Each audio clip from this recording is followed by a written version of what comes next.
اعوذ باللہ من الشیطان الرجیم بسم اللہ الرحمن الرحیم الم تعلم ان اللہ علی کل شیء قدیر الم تعلم ان اللہ له ملک السماوات والارض وما لکم من دون اللہ من ولی ولا نصیر صدق اللہ العظیم۔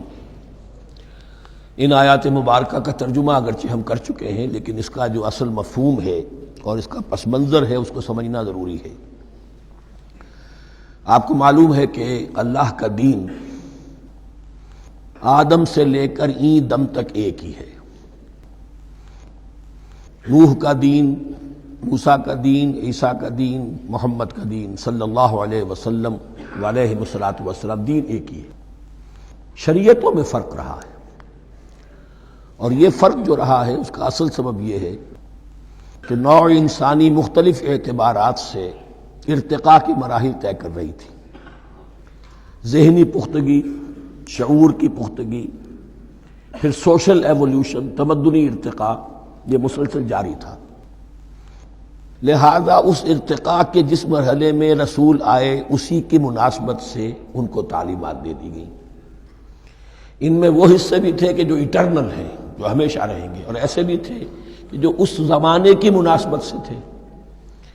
اب جب اگلا رسول آئے گا تو ظاہر بات ہے کہ ان میں سے کچھ چیزوں میں تغیر و تبدل ہو جائے گا، کچھ چیزیں نئی آ جائیں گی، کچھ پرانی ساقط ہو جائیں گی۔ یہ پرانی چیزوں کا ساقط ہونا یہ کہلاتا ہے ناسخ ہونا، ناسخ و منسوخ کا مسئلہ، کہ وہ حکم منسوخ ہو گیا اور اس کی جگہ پر کوئی اور حکم آ گیا ہے۔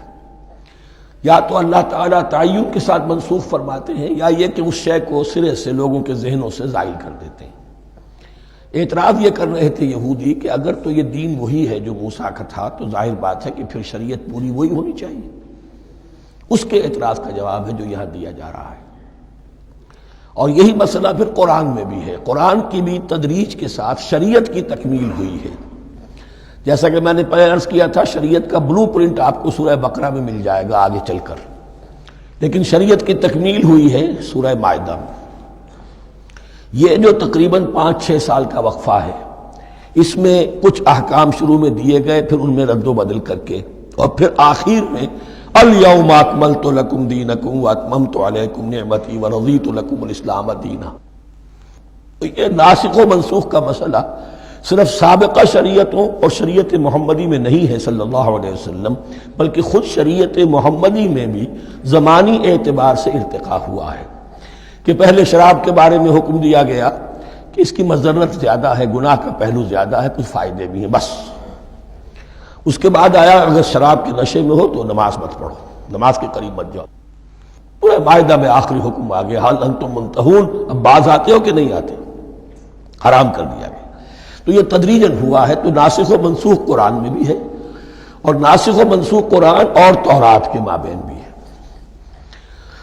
تو ہم نہیں منسوخ کرتے کوئی آیت یا بھلوا دیتے ہیں اس کو، نأتی بخیر منہا، ہم اس سے بھی بہتر لے آتے ہیں، او مثلہا، یا اس جیسی ہی۔ الم تعلم ان اللہ علی کل شیء قدیر، اب یہ کہ یہ تو اللہ کی اتھارٹی ہے، مالک الملک وہ ہے، دین اس کا ہے، اس میں وہ جس طریقے سے چاہے کسی چیز کے اندر تبدیلی پیدا کر دے۔ الم تعلم ان اللہ لہ ملک السماوات والارض ما لکم من دون اللہ من ولی ولا نصیر ام تریدون ان تسألوا رسولکم کما سئل موسیٰ من قبل، کیا تم یہ چاہتے ہو کہ سوال کرو یا مطالبہ کرو اپنے رسول سے بھی اسی طرح کے جس طرح کی باتیں کی گئی تھی موسیٰ سے پہلے؟ مثلا ہم دیکھ چکے ہیں کہ ان سے کہا گیا کہ ہم نہیں مانیں گے جب تک کہ اللہ کو دیکھ نہ لے عیاناً، یا اسی طرح کے اور مطالبے جو حضرت موسیٰ علیہ السلام سے کیے جاتے تھے۔ یہاں مسلمانوں کو سکھایا جا رہا ہے کہ اس روش سے باز آؤ، ایسی بات تمہارے اندر پیدا نہیں ہونی چاہیے۔ وَمَن يَتَبَدَّلِ الْكُفْرَ بِالْإِيمَانِ فَقَدْ ضَلَّ سَوَاءَ السَّبِيلِ، ظاہر بات ہے ایسی حرکتیں بھی اب مسلمانوں میں سے بھی جو منافقین ان میں شامل تھے وہی کر رہے ہوں گے۔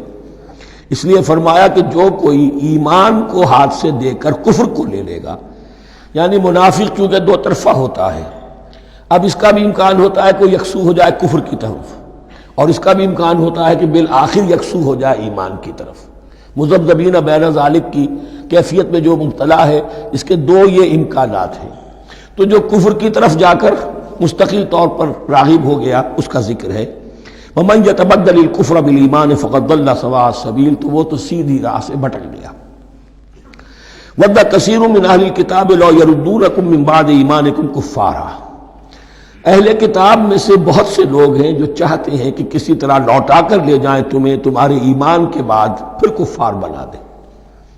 یہ ایسے ہی ہے کہ جیسے کسی بلی کی دم کٹ جائے تو وہ یہ چاہے گی کہ ساری بلیوں کی دمیں کٹ جائیں کہ وہ کوئی علیحدہ سے نمایاں نہ رہے۔ تو وہ چاہتے تھے کہ یہ چیزیں جو ہیں ان کو واپس لے آیا جائے، اہل ایمان کو بھی کفر میں لے آیا جائے، حسدا من عند انفسہم، اور یہ ان کا طرز عمل ان کے حسد کی وجہ سے کہ کیوں یہ نعمت جو ہے ان کو دے دی گئی۔ من بعد ما تبین لہم الحق، اس کے بعد کہ ان پر حق بالکل واضح ہو چکا ہے، وہ جان چکے ہیں، پہچان چکے ہیں، کسی مغالطے میں نہیں ہے، غلط فہمی میں نہیں ہے۔ فاعفوا واصفحوا، یہ بہت اہم ہے مقام۔ تو اے مسلمانوں تم معاف کرتے رہو اور صرف نظر سے کام لو۔ اس کا اصل مطلب کیا ہے؟ ابھی تو چونکہ مدنی دور کا آغاز ہو رہا ہے، ابھی کشمکش کے اور کشاکش کے اور مقابلے کے اور تصادم کے بڑے سخت مراحل آ رہے ہیں۔ چونکہ تمہارا سب سے پہلا جو محاذ ہے وہ تو کفار مکہ کے خلاف ہے، سب سے بڑھ کر وہی آئیں گے، تم پر حملے کریں گے، جنگیں ہوں گی۔ تو فوری طور پر یہ جو آستین کے سانپ ہیں ان کو ابھی چھیڑو مت، جب تک یہ پڑے رہیں ڈورمنٹ، انہیں پڑا رہنے دو۔ ایک وقت آئے گا، یہاں یوں سمجھیے کہ یہ حکم دیا رہا ہے فی الحال انہیں چھیڑو مت، ان کے طرز عمل کے بارے میں زیادہ توجہ نہ دو، فاعفو، معاف کرتے رہو، درگزر کرتے رہو۔ اور وصفحو کہتے ہیں، صفح کہتے ہیں ایک طرف کا، یہ صفح ہے، یہ ورق ہے، صرف نظر کر لینا، دیکھا اندیکھا کر لینا، نظر انداز کر دینا، حتی یاتی اللہ بامرہ، یہاں تک کہ اللہ اپنا فیصلہ لے آئے۔ ایک وقت آئے گا کہ پھر مسلمانوں کو غلبہ آخری حاصل ہو جائے گا، اور جب جو یہ باہر کے دشمن ہیں ان سے تم نمٹ لو گے، پھر یہ کہ ان اندرونی دشمنوں کے خلاف بھی تمہیں اب آزادی دی جائے گی کہ ان کو بھی ان کے کیفر کردار تک پہنچا دو۔ ان اللہ علی کل شیء قدیر، یقیناً اللہ ہر چیز پر قادر ہے۔ واقیموا الصلاۃ وآتوا الزکاۃ، نماز قائم رکھو، زکوٰۃ دیتے رہو۔ وما تقدموا لانفسکم من خیر تجدوہ عند اللہ، اور جو کچھ بھی تم خیر میں سے، بھلائی میں سے اپنے لیے آگے بھیجو گے، کوئی مال خرچ کر رہے ہو تو خرچ کہاں ہو گیا؟ وہ تو اللہ کے ہاں ڈپازٹ ہو گیا، جمع ہو گیا۔ وما تقدموا لانفسکم من خیر تجدوہ عند اللہ، اسے اللہ کے پاس پاؤ گے۔ ان اللہ بما تعملون بصیر، یقیناً جو کچھ تم کر رہے ہو اللہ اسے دیکھ رہا ہے۔ صدق اللہ العظیم۔